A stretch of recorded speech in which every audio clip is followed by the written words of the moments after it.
Nadolig llawen i bawb ohonoch chi. Gobeithio bod chi'n cael diwrnod wrth eich bodd ac y byddwch chi'n mwynhau dathlu geni Iesu Grist. Amgylchiadau wahanol, wrth gwrs, di'n teuluoedd ni ddim wedi gallu dod at ei gilydd, ond diolch byth am dechnoleg sy'n helpu ni fod yn rhithiol gyda'n gilydd hyd yn oed wrth y bwyd. Mwynhewch y dathlu a cofiwch beth yw'r sylfaen geni Iesu Grist yn waredwr rhyfeddol y byd yma.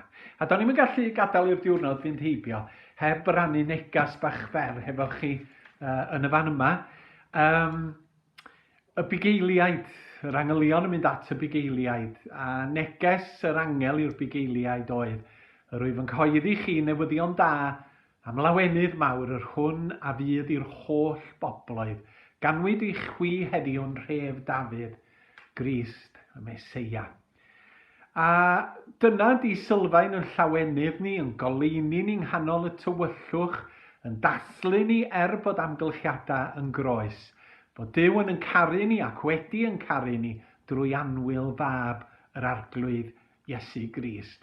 Ac os ganddo ni'r gwirionedd hwnnw yn llosgi yn calonna ni, gallwn ni ddathlu nawr ac am byth bythoedd oherwydd yn bod ni yn dystion i gariad Duw.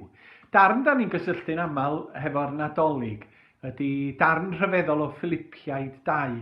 Paul yn ysgrifennu at y Cristnogion yn Filipi, ac mae o'n deud fel hyn, dylai eich agwedd chi fod yr un fath ac agwedd y Meseia Iesu. Roedd o'n rhannu'r un natur â Duw, heb angen ceisio gwneud ei hun yn gydradd â Duw. Ond dewisodd roi ei hun yn llwyr i wasanaethu eraill, a gwneud ei hun yn geithwas a dod ato ni fel person dynol. Roedd yn amlwg i bawb ei fod yn ddyn.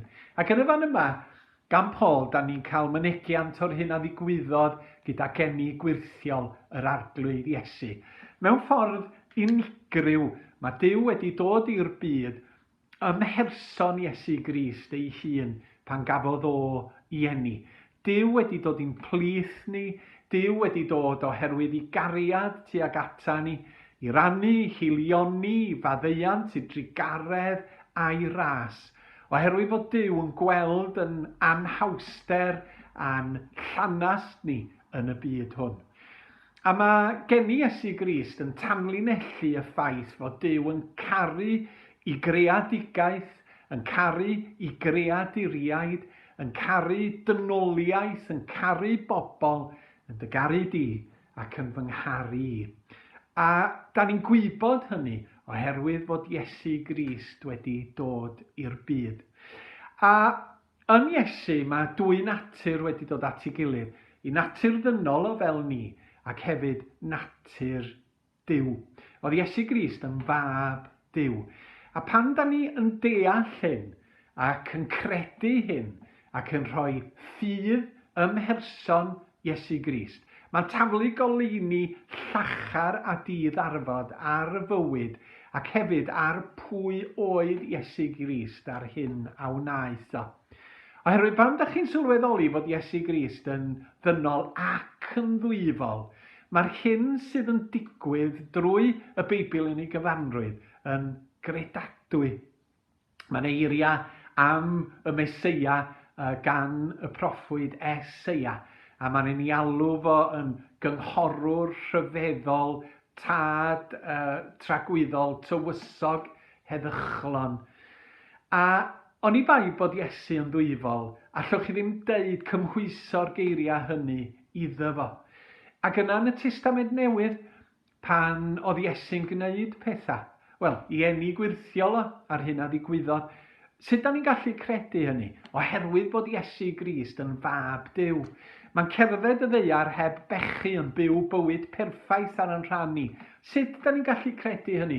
Oherwydd fod Iesu yn ddyn ac yn fab Duw. Mae'n cyflawni gwirthia, mae'n gwneud rhyfeddodau, mae'n iachau, mae'n codi pobl o farw yn byw. Sut da ni'n gallu credu hynny?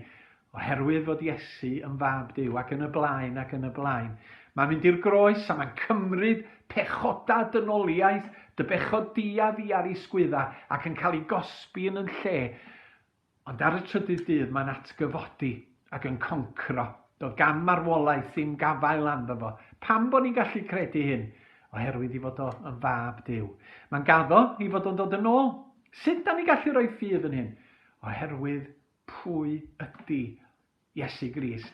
A dyna pam bod yn Nadolig mor arwydd o cael ynde. Daeth gwaredwr gwyw i ddynion o newydd da. Pobl yn deitha fi, wel, di'r Beibl ddim yn deud mewn gwirionedd fod Iesu Grist yn fab Duw nag yn ddwyfol. Ond pan chi'n edrych ar yr hyn sydd yn y Beibl, hefo ffydd yn y ffaith i fod o'n ddwyfol, da chi'n gweld y gwirioneddau i fod o'n gallu gwneud yr hyn. Pam bod yr storm a'r môr yn tawelu ar air Iesu? Oherwydd na trwyddo fo crewyd pob peth.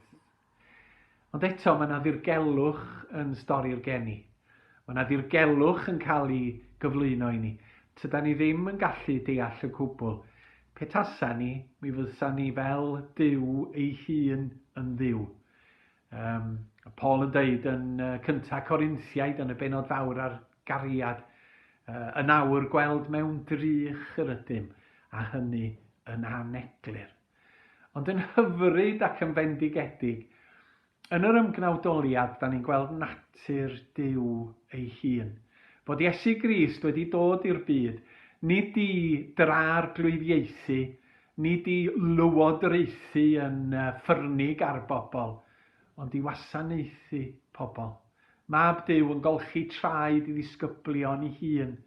Mab Duw yn ymwneud â pechaduriaid a ffiteiniaid a tlodion. A'r wers fawr yn y paragraff yma yn Philippiaid 2 ydy fod hynny'n esiampl i ni hefyd. Mae dyma natur yn heglwysu ni, natur yn cymdeithas Cristnogol ni, natur ni fel Cristnogion, da ni fod fel Iesu yn bobl sydd i wasanaethu yn gilydd. Gwrandwch ar y geiriau agoriadol i'r paragraff. Peidiwch bod am y gorau i fod yn bwysig nac yn llawn ohonoch chi'ch hunain. Byddwch yn ostynedig a pheidio meddylwch bod chi'n well na phobl eraill. Meddyliwch am bobl eraill gyntaf yn lle dim ond meddwl amdanoch chi'ch hunain. Ac yna mae o'n dweud, dylai'ch agwedd meddwl chi bod yr un fas ag agwedd y Meseia Iesu. A ddaeth i'n byd a ymgnawdolodd a fu'n ifyd hyd angau i angau ar groes. Mae'r groes yn aberth dros yn pechoda ni, ond hefyd mae o yn wasanaethu. Bod Duw yn gwasanaethu ni drwy farw i fab ar y groes, mwyn yn cymodi ni ag ef, mwyn dod â maddeuant pechoda i ni. A dyma di'r rhyfeddod yn Nadolig, bod ni dathlu cariad Duw gyda'n gilydd a chariad anorchfygol. Dydy Duw ddim yn un sydd yn defnyddio trais, diolch yn treisio i ffordd, dydy o ddim yn defnyddio dulliau anghyfiawnder. Mae o'n defnyddio cariad ac addfwynder a maddeuant a chyfiawnder a gras mwyn dwyn i waith i ben. Ac mae'r cariad hwn yn anorchfygol. A thros y Nadolig fe ddathlwn gyda'n gilydd fod hyn yn wirionedd ac fod hyn yn gallu gweddnewid yn cymdeithas. Felly ar ddydd Nadolig, ga i ddymuno Nadolig llawen i chi a'ch teuluoedd i gyd. Ac yna dymuno blwyddyn newydd ragorach i chi gyd yn ystod 2021. Ar ei ben y bôr goron. Amen.